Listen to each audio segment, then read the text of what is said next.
नमस्कार दोस्तों। संक्षिप्त गरुड़ पुराण छठा अध्याय। गरुड़ जी ने कहा, हे केशव, नरक से आया हुआ जीव माता के गर्भ में कैसे उत्पन्न होता है?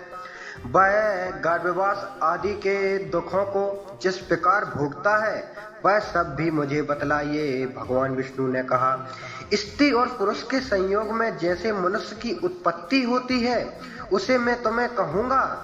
ऋतु काल के आरंभ के 3 दिनों तक इंद्र को लगी ब्रह्म हत्या का चतुर्स राजस्वला अर्थात जिसका रज प्रवाहित हो रहा हो, यह राजस्वला 4 दिनों तक रहता है। जो स्त्रियों में रहता है उसे ऋतु काल के मध्य में किए गए गर्भधान के फलस्वरूप पापात्माओं के देह की उत्पत्ति होती है। राजस्वला स्त्री के प्रथम दिन चंडालिनी, दूसरे दिन ब्रह्मघातिनी और तीसरे दिन रज की धोबिन कहलाती है। नरक से आए हुए प्राणियों की ये 3 माताएं होती हैं।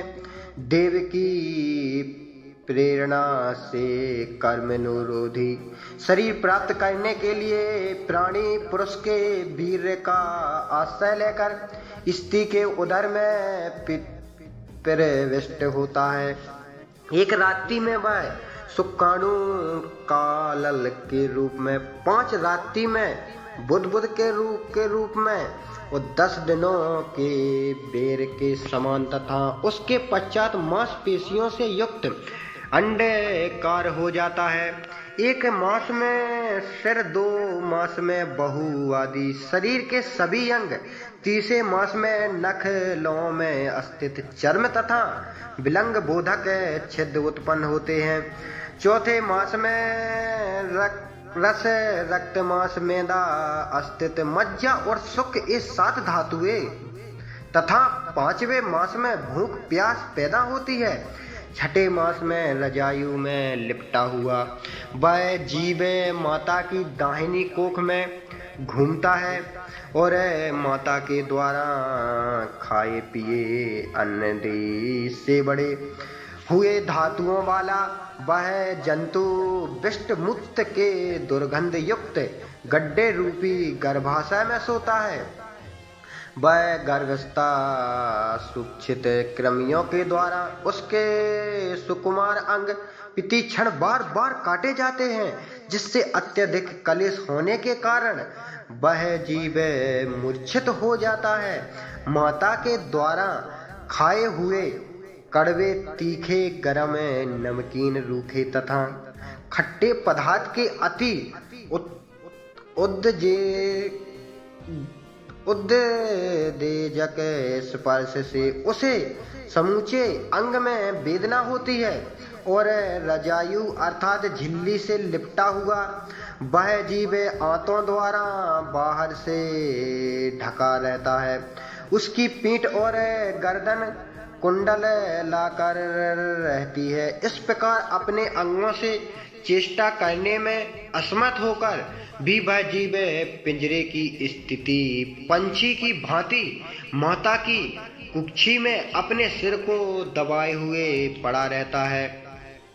भगवान की कृपा से अपने सैकड़ों जन्मों के कर्मों का स्मरण करता हुआ वह गर्भस्था जीव लंबी श्वास लेता है। ऐसे स्थिति में भला उसे कौन सा सुख प्राप्त हो सकता है? मन से मज्जा आदि 7 धातुओं के अवतारण में आवृत वह ऋषि कल्प जीव भयभीत होकर हाथ जोड़कर विकल वाणी से उन भगवान की स्मृति करता है जिन्होंने उसको माता के उदर में डाला है। 7वें महीने के आरंभ से ही सभी जन्मों के कर्मों का ज्ञान हो जाने पर भी गर्भस्थ प्रस्तियां वायु के द्वारा चालित होकर वह विष्ट में उत्पन्न सहोदर उसी पेट में उत्पन्न अन्य कीड़े की भांति एक स्थान पर ठहर नहीं पाता। जीव कहलाता है। मैं लक्ष्मी के पति, जगत के आधार, अशुभ का नाश करने वाले तथा शरण में आए हुए जीवों के प्रति वत्सल रखने वाले भगवान विष्णु की शरण में जाता है। हे नाथ, आपकी माया से मोहित होकर मैं देह में अन्य भाव तथा पुत्र और पत्नी आदि में ममता भाव के अभिमान से जन्म मरण के चक्कर में फंसा हूँ। मैंने अपने परिजनों के उद्देश्य से शुभ और अशुभ कर्म किए, किंतु अब मैं उन कर्मों के कारण अकेला जल रहा हूँ। उन कर्मों के फल भोगने वाले पुत्र काल त्रादि अलग हो गए। यदि इस गर्भ से निकलकर मैं बाहर आऊं तो फिर आपके चरणों का स्मरण करूंगा और ऐसा उपाय करूंगा जिससे मुक्ति प्राप्त कर लूं। बेष्ट और मूत्र के कुएं में गिरा हुआ जठर अग्नि से चलता हुआ एवं यहाँ से बाहर निकलने की इच्छा करता हुआ कब बाहर निकल पाऊंगा। जिसे दीन दयाल परमात्मा ने मुझे इस प्रकार का विशेष ज्ञान दिया है, मैं उन्हीं की शरण ग्रहण करता हूँ। जिसने मुझे पुनः इस संसार के चक्कर में आना पड़े अथवा मैं माता के गर्भगृह से कभी भी बाहर जाने की इच्छा नहीं करता, क्योंकि बाहर जाने पर पाप कर्म से पुनः मेरी दुर्गति हो जाएगी।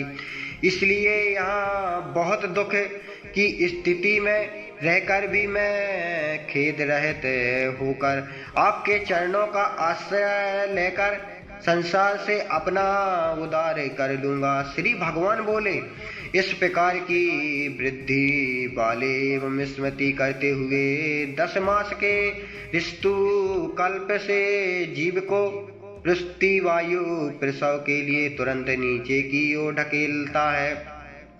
पृष्ठी मार्ग के द्वारा नीचे सिर करके सहसा गिराया गया वह अतुर जीव अत्यंत कठिनाई से बाहर निकलता है और उस समय वह श्वास नहीं ले पाता तथा उसकी स्मृतियां भी नष्ट हो जाती हैं।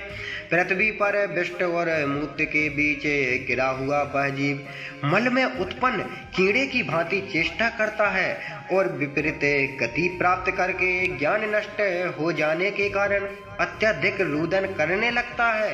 गर्भ में रूढ़ावस्था में शमशान भूमि में तथा पुराण के पारायण या श्रवण के समय जैसी बुद्धि होती है वह यदि स्थिर हो जाए तो कौन सा व्यक्ति सांसारिक बंधन से मुक्त नहीं हो सकता।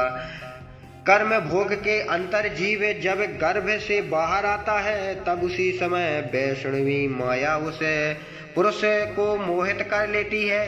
उस समय माया के स्पर्श से वह जीव विवश होकर कुछ बोल नहीं पाता, पित्यतु शेषवादी अवस्थाओं में होने वाले दुखों को अपराधी ही दीन से भांति भोगता है। उसका पोषण करने वाले लोग उसकी स्थिति इच्छा को जान नहीं पाते, अतः प्रत्याख्यान करने में असमर्थ होने के कारण वह अनभिप्रेत अर्थात विपरीत स्थिति को प्राप्त हो जाता है। स्वादज जीवों से दूषित तथा पिष्टमूत्र से अपवित्र साया पर सुलाया जाने के कारण अपने अंगों को खुजलाने में, आसान से उठाने में तथा अन्य चेष्टाओं को करने में वह असमर्थ रहता है। जैसे एक कृमि दूसरे कृमि को काटता है, उसी प्रकार ज्ञान सुन्न और रोते हुए उस शिशु की कोमल त्वचा को डांस मच्छर और खटमल आदि जंतु व्यतीत करते हैं। इस प्रकार शैशवावस्था का दुख भोग कर वह पौगंडावस्था में भी दुखी भोगता है। तदंतर यवावस्था प्राप्त होने पर असुरी संपत्ति, दंभ, घमंड और अभिमान तथा क्रोध, कठोरता तथा अज्ञान सब असुरी संपदा लेकर उत्पन्न हुए पुराण के लक्षण हैं, उत्पन्न हुए पुरुष के लक्षण हैं को प्राप्त करता है, तब वह दुर्व्यसनों में अस्ता होकर नीच पुरुष के साथ संबंध बनाता है और वह कामल मप्ट प्राणी शास्त्र तथा सत्पुरुषों से द्वेष करता है। भगवान की माया रूपी स्त्री को देखकर वह अतीतेंद्रिय पुरुष उसकी भाव भंगिमा से प्रलोभित होकर महामोह रूप अंधतम में उसी प्रकार गिर पड़ता है, जिस प्रकार अग्नि में पतंग, हिरण, हाथी, पतंगा, भौरा और मछली ये पांचों क्रमांशः शब्द, स्पर्श, रूप, गंध तथा रस इन 5 विषयों में एक एक में आसक्ति होने के कारण ही मारे जाते हैं। फिर एक प्रमादी व्यक्ति जो 5 इंद्रियों से 5 विषयों का भोग करता है, वह क्यों नहीं मारा जाएगा? अभिपिस्त वस्तु की अप्रवृत्ति की स्थिति में अज्ञान के कारण ही क्रोध हो जाता है और सुख को प्राप्त व्यक्ति देह के साथ ही बढ़ने वाले अभिमान तथा क्रोध के कारण वह कामी व्यक्ति स्वयं अपने नाश हेतु दूसरे कामी से शत्रुता कर लेता है। इसी प्रकार अधिक बलशाली अन्य कामी जनों के द्वारा वह वैसे ही मारा जाता है जैसे कि बलवान हाथी से दूसरा हाथी। इस प्रकार जो मूर्ख अत्यंत दुर्लभ मानव जीवन को विषयासक्ति के कारण व्यर्थ में नष्ट कर लेता है, उसके बढ़कर पापी और कौन होगा। सैकड़ों योनियों को पार करके पृथ्वी पर दुर्लभ मानव योनि प्राप्त होती है। मानव शरीर प्राप्त होने पर भी दृजतों की प्राप्ति उससे भी अधिक दुर्लभ है। अति दुर्लभ दृजतों को प्राप्त कर जो व्यक्ति दृजतों की रक्षा के लिए अपेक्षित धर्म कर्मानुष्ठान नहीं करता, केवल इंद्रियों की तृप्ति में ही प्रत्यनशील रहता है, उसके हाथ में आया हुआ अमृत स्वरूप वह अवसर उसके प्रमाद से नष्ट हो जाता है। इसके बाद वृद्धावस्था को प्राप्त करके महान व्याधियों से व्याकुल होकर मृत्यु को प्राप्त करके वह पूर्वत महान दुख पूर्ण नरक में जाता है। इस प्रकार जन्म मरण के हेतुभूत कर्म पाशों से बंधे हुए बेपापी मेरी माया से विमोहित होकर कभी भी वैराग्य को प्राप्त नहीं करते। हे ताक्ष, इस प्रकार मैंने तुम्हें अत्यंतेष्टि कर्म से हीन पापियों की नरक गति बताई। अब आगे और क्या सुनना चाहते हो? इस प्रकार गरुड़ पुराण के अंतर्गत सदोद्वार में पाप जन्म दित्वा खनिरूपण नामक 6वां अध्याय पूर्ण हुआ। हमारा कथा पसंद आ रही तो लाइक और सब्सक्राइब करना ना भूलें। जय जय श्री राम।